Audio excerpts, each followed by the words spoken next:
Good morning student, welcome back to my classes. मैं Gold Singh. आप class 10th chapter त्रिकोणमिति, क्या त्रिकोणमिति का आज परिचय देखेंगे। क्या है त्रिकोणमिति में, कैसे सॉल्व होगे। बहुत सिंपल है, बस आपको बेस का ध्यान रखना है। आज मैं आपको पूरा क्लियर कर दूंगा बेस, तो इससे आपका पूरा त्रिकोणमिति चैप्टर फिनिश हो जाए। पूरा तो नहीं होगा, एक चैप्टर आपका पूरा फिनिश होता है उससे, ठीक है। उससे ना बेस पूरा क्लियर होगा, तो आगे वाला चैप्टर आ जाएगा उसका आपका, ठीक है। आज मैं आपको त्रिकोणमिति का बता रहा हूं। क्या बता रहा हूं? त्रिकोणमिति। त्रिकोणमिति, सबसे पहले आप त्रिकोण का मतलब समझिए। ये त्रिकोण का मतलब क्या होगा? तीन कोण। क्या बेटा? तीन कोण। मिति का मतलब क्या होगा? माप, मेजरमेंट। थ्री एंगल और मेजरमेंट, तीन कोणों का माप, वो हो गया क्या? त्रिकोणमिति। जब त्रिकोणमिति आती है, त्रिकोणमिति में एक ट्रायंगल आएगा, ठीक है। ये होगा आपका राइट एंगल या समकोण। क्या होगा?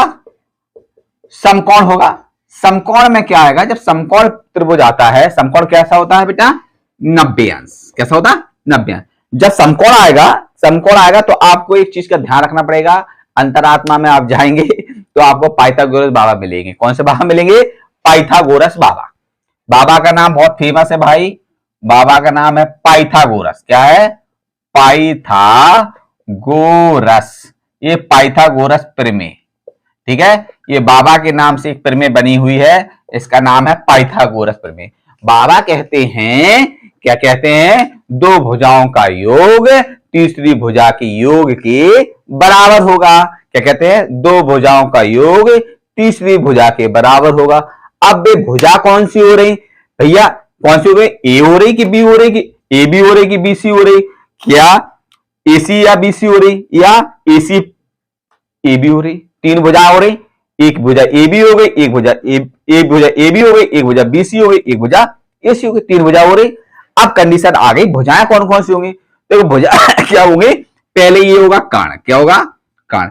कर्ण की बहुत विचित्र कहानी है। कर्ण ये क्या है? बहुत ही गजब कहानी है। कर्ण भाई से सबसे बड़े थे, ये आपको पता होना चाहिए। कैसे? कुंती कितने पुत्र थे? 5 पुत्र थे। छठवां पुत्र कौन सा था? कर्ण था। कौन सा था? कर्ण। तो कर्ण क्या है? कर्ण सबसे बड़े थे, ये बड़े भैया हैं। कैसे हैं? बड़े भाई। इनको बड़े भाई में काउंट कर, बाद में पता चला कि ये बड़े भैया थे, ये बड़े भाई हैं। अब दो छोटे, अब ये बड़े हो गए तो ये छोटे छोटे होंगे, तो ये क्या होगा? ये होगा आधार, ये क्या होगा? लंब। क्या होगा? आधार और लंब। तो पाइथागोरस बाबा ने क्या कहा था? दो भुजाओं का योग तीसरी भुजा के बराबर होगा। पहली बड़ी भुजा कौन सी है? दो भुजा, इन दो जो छोटे छोटे हो गए, कर्ण भाई साहब बड़े हैं, तो इन दोनों को ऐड कर दो, वर्ग करके जोड़ो, इसका वर्ग निकाल लो, तो कैसा हो जाएगा? वर्ग कर दो या निकाल लो, जो कुछ करना है वो करते रहो, कोई दिक्कत नहीं है। तो इसका वर्ग प्लस इसका वर्ग इसके वर्ग के बराबर होगा। खत्म। इतनी सी कंडीशन है। क्या बताया था उन्होंने? कर्ण का वर्ग बराबर लंब का वर्ग धन के आधार का वर्ग। ये भाई साहब ने बोला था, बाबा जी ने। बाबा ने क्या बोला था?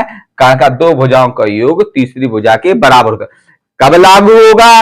जब आपका कैसा? राइट एंगल होगा या समकोण त्रिभुज होगा।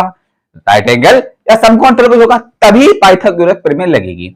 अब आपको ये देखना, कर्ण भाई साहब ये है कि ये है। अब इसमें कंडीशन अलग है, इसमें कंडीशन अलग है कि भैया कर्ण, हम आप कह रहे नहीं सर हम ये कर्ण ये मानेंगे, कोई बच्चा कह रहा है सर हम ये मानेंगे, कोई बच्चा कह रहा है कर्ण ये माने। तो इसमें भी एक फंडा है। क्या फंडा है? कि जो 90 अंश का जो कोण बनेगा, कोण के जस्ट अपोजिट जो साइड होगी, कोण के जस्ट जो अपोजिट साइड होगी वही कर्ण होगी। कोण के जस्ट जो अपोजिट साइड होगी, कोण क्या है? 90 अंश है। ये कोण के जस्ट अपोजिट साइड कौन सी है? कर्ण। कोण के जस्ट अपोजिट साइड कौन सी होगी? कर्ण। और जो यहां पे जो एंगल होगा, जो एंगल थीटा दिया रहेगा, क्या दिया? थीटा। थीटा के जस्ट जो सामने भुजा होगी वो कैसी होगी? लंब होगी। कोण के सामने जो 90 अंश का कोण बनना है, 90 अंश कोण के सामने जो भुजा होगी वो क्या होगी? कर्ण। और जो आपको थीटा दिया रहेगा उसके अपोजिट जो सामने होगी वो क्या होगी?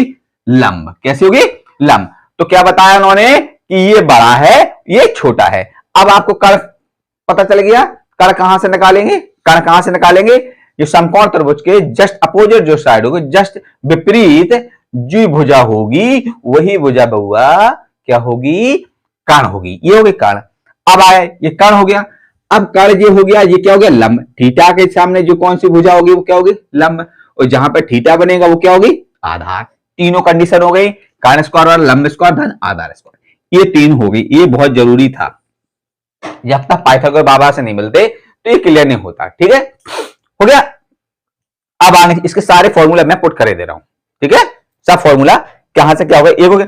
अब मान लो आपको लंब निकालना है, क्या लंब निकालना है, लंब निकालना है। तो जो आधार उस साइड लेके जाएंगे किसका हो जाएगा, माइनस का हो जाएगा। तो लंब का स्क्वायर बराबर क्या हो जाएगा, कर्ण का स्क्वायर माइनस आधार का स्क्वायर। ये फॉर्मूला ये हो गया। अब मान लो आपको आधार निकालनी है, तो आधार जैसा तैसे रखो, लंब उस साइड लेके, देखो बड़ी भुजा से ही दोनों छोटी भुजाएं घटेंगी। बड़ी भुजा कौन सी आपको पता होनी कार है। ठीक है, अब लंब निकालने तो कर्ण से ही घटाएंगे, आधार निकालने तब भी कर्ण से घटाएंगे। तो आधार बराबर क्या होगा आपका, आधार स्क्वायर बराबर क्या होगा बेटा, कर्ण स्क्वायर माइनस लंब स्क्वायर। एक तो ये हो गया, ठीक हो गया। अब त्रिकोणमिति, ये पाइथागोरस प्रमेय से इन्होंने समझा दिया। ठीक है, अब क्या रहा है, त्रिकोणमिति अनुपात।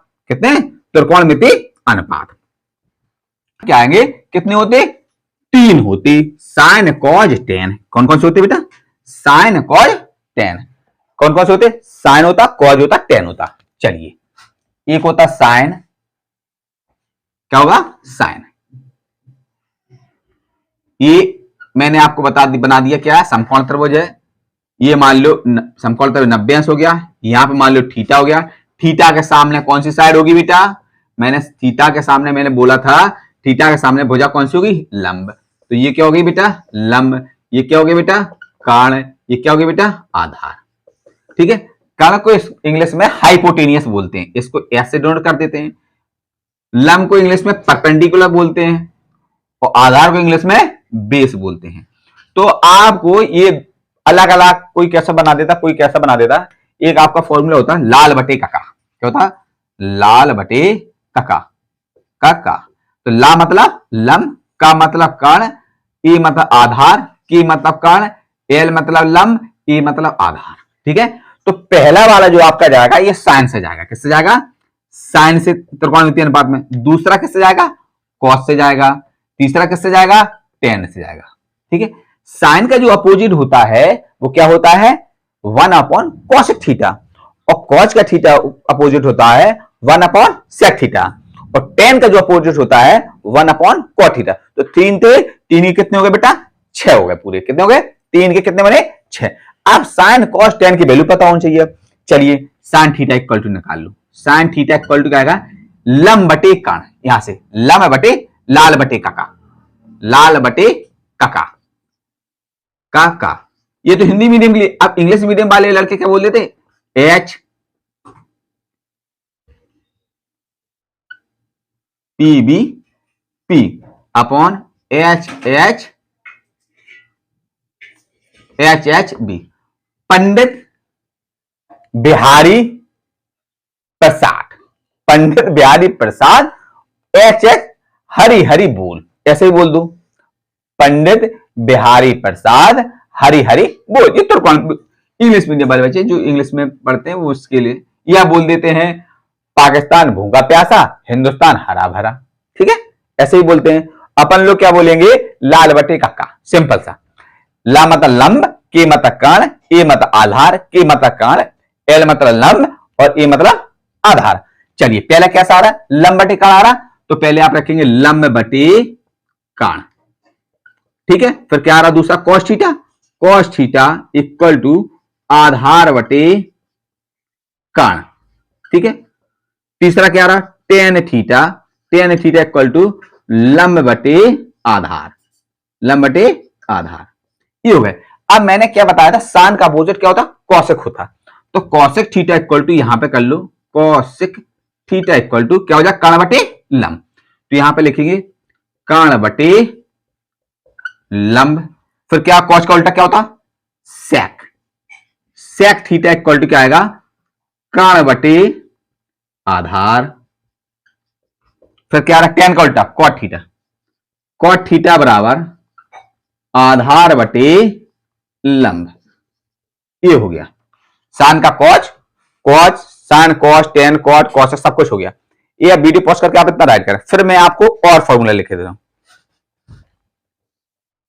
ठीक है, इतना ये फॉर्मूला बहुत जरूरी, बहुत सिंपल है, इनको आप लर्न कर लेंगे तो एक्सरसाइज एकदम बिल्कुल फिनिश हो जाएगी, बिल्कुल बचेगी नहीं। ठीक है, जो पाइथागोरस बाबा का ध्यान रखना बस खाली।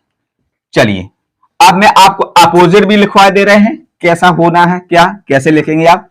मैंने आपको अभी बताया साइन का अपोजिट क्या बताया, साइन थीटा का अपोजिट, साइन थीटा इक्वल टू आप लिख सकते हैं साइन SINE है बेटा, साइन इसको बोलते हैं साइन, लिखते कैसे, लिखा कैसा रहेगा साइन SINE, ठीक ऐसा लिखा, लिखते क्या शॉर्ट में साइन लिख दीजिए, sine theta equal to 1 upon cosec theta. अब क्या हो रहा, कॉसेक थीटा इक्वल टू लिखेंगे आप, कॉसेक थीटा साइन का उल्टा हो जाएगा 1 अपॉन साइन थीटा। ये दोनों क्लियर हो गए। अब मैंने क्या बताया कॉस थीटा, ये है देखो क्या आया cos theta, cos theta equal to क्या होगा 1 अपॉन सेक थीटा हो गया। अब सेक थीटा का उल्टा क्या होगा 1 अपॉन कॉस थीटा। अब ये हो गए, अब आ रहा बेटा tan theta, tan theta equal to क्या आएगा 1 अपॉन कॉट थीटा, और कॉट थीटा का उल्टा क्या होगा 1 अपॉन टेन थीटा। ये हो गए एक दो और ये तीन हो गए, इतना हो गया। अब एक फॉर्मूला और है एक्सरसाइज के लिए, एक फॉर्मूला और है, इतना कर लें आप। ठीक है, एक फॉर्मूला क्या है, इतना हो गया होगा आपका। चलिए एक फॉर्मूला यहां पे लिखे दे रहे हैं हम आपको। चलिए क्या होगा साइन थीटा का मल्टीप्लाई जब कॉसेक थीटा में होगा, साइन थीटा का मल्टीप्लाई कॉस, तो साइन को अपोजिट क्या होता है कॉसेक होता है। साइन की वैल्यू अगर हम साइन की वैल्यू 1 अपॉन कॉसेक रख देंगे तो 1 अपॉन यहां पे लिख दिया कॉसेक थीटा, और मल्टीप्लाई पहले कॉसेक थीटा है ही, तो क्या हो जाएगा cosec theta 1 upon cosec theta, और कॉसेक थीटा कैंसिल हो जाएगा, कितना बचेगा बेटा 1 आ गया। ठीक है, ये क्वेश्चन भी है आपका ये। ठीक है, तो cosec theta into sine theta into cosec theta value कितनी होती 1।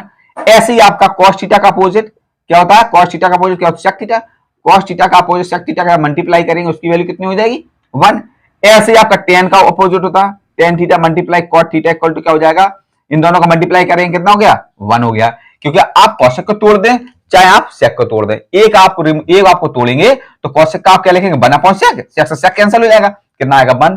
टेन को तोड़ेंगे आप 1 अपॉन कॉट, कॉट से कॉट कैंसिल हो जाएगा, कितना हो जाएगा 1। तो ये आपका ये फॉर्मूला भी होता है, एक क्वेश्चन भी ऐसा ही है, शायद एक्सरसाइज में एक क्वेश्चन है। तो आपके त्रिकोणमिति के परिचय में जिस वाले चैप्टर में जो कुछ आना था ये सब पूरा क्वेश्चन क्लियर है आपका कंसेप्ट, ये पूरा आप अच्छे से कर लेंगे आपका कंसेप्ट क्लियर हो जाएगा। वीडियो पॉज करके बेटा राइट जरूर करते रहना। ठीक, चलिए इस वाले आपने अभी त्रिकोणमिति का परिचय लिया है, आप त्रिकोणमिति के परिचय के जितने इसमें क्वेश्चन जितने कंसेप्ट थे मैंने पूरा क्लियर करा, एक एक कंसेप्ट पूरा है, आपको इसी हिसाब से सारे क्वेश्चन लगेंगे। और मेरा वादा है आपसे कि इस वाली चैप्टर से एक भी क्वेश्चन ऐसा जो ना हो वो आपको जो ना आए, सारे क्वेश्चन एकदम क्लियर हो जाएंगे आपके। बस जो कंसेप्ट मैंने दिया उसको आपको ध्यान से देखना है, करना क्या है, अब जो वीडियो अपलोड करेंगे वीडियो डालेंगे उसमें आपको जो चैप्टर है त्रिकोणमिति फर्स्ट एक्सरसाइज है उसमें आपका पूरा क्लियर हो जाएगा कि कैसा क्वेश्चन लगना है। ठीक है, वीडियो को लाइक नहीं किया तो आप वीडियो को लाइक करें, सब्सक्राइब करें और शेयर जरूर करें, बेल आइकन दबाए बेटा। ठीक है, have a nice day, good day, bye.